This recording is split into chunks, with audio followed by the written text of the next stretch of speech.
Na, das ist ja mal ein Auftakt.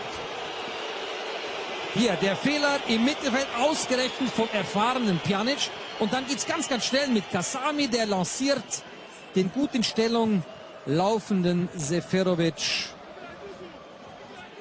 Eine gute Möglichkeit für die Schweizer. Dzeko. Auch wenig. Edin Dzeko bei der Roma unter Vertrag. Es läuft ihm nicht ganz so wunschgemäß. Aber er ist ein brandgefährlicher Mann, dieser Edin Dzeko. Hat zuletzt auch wieder getroffen bei der Roma. Das hat ihm viel Selbstvertrauen gegeben. Der großgewachsene, fast 1,95 groß. Er kommt auch zum Kopfball. Vera Ibišević. Lulic. Was in Richtung Dzeko. Dzeko. Wieder Dzeko. Dann ist der Ball im Tor. Edin Dzeko bringt Bosnien-Herzegowina nach ziemlich genau 14 Spielminuten in Führung. Ausgangspunkt war das Fehlzuspiel. Schauen Sie auf Scher, der da mitläuft. Der sieht zwar in der Mitte ist auch noch einer, aber da musst du mit dem Spieler mitlaufen. Da musst du ihn abdrängen und das tut er nicht. Er macht es eigentlich Dzeko ziemlich leicht. Sada bolja naša reprezentacija vodi sa 1:0. Evo šanse, fino se Zukanović, fino je sebi stvorio tu prostor. Evo pogledajte kako majstorski se ovo izvelo. Najopasniji, nekako najkonkretniji večeras, nema govora, dobar je ovo šut bio, nema šta. U 41. minuti, odličan pokušaj, prenosa da nam vrati. Ibišević, lijepo se snašao Vedran Ibišević. To bi bila idealna pozicija. Pjanić, majstorski lijepo, Pjanić, pa sada Zukanović. Hoće li šutirati Zukanović? Hoće. Neka. To je dobro. Može biti vrlo opasno. Bravo Begoviću. Najbolja prilika je to bila. Renato Štefen je bio u šansi. A naravno, ko drugi nego Đaka asistirao. Begović brani. 52. minut.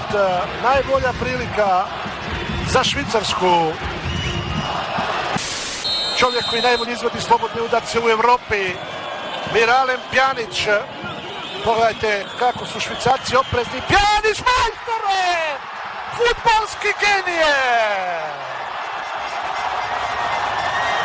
Poštovani gledalci, ja sam ustao sa svoje komentatorske pozicije i aplaudiram ovom fudbalskom čarobnjaku koji igra za reprezentaciju Bosne i Hercegovine. Allah ti vjera, majstore! Evo ga, u Cirihu, evo, ima se šta vidjeti. Nema takvog fudbalskog velemajstora trenutno u svijetu ko pogađa slobodne udarce na ovakav način.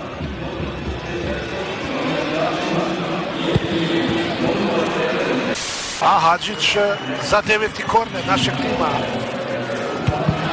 Fino je to bilo! Dzeko ostaje 2:0. Mogao je biti taj treći. Neugodna lopta, ne bi stigao tu golman, ali... Evo sad nešto gleda. Tek ušao. Fina lopta za Bešića. Ajmo, zatvori utakmicu Bešiću, majstore! Zatvori je, molim te, nema gola!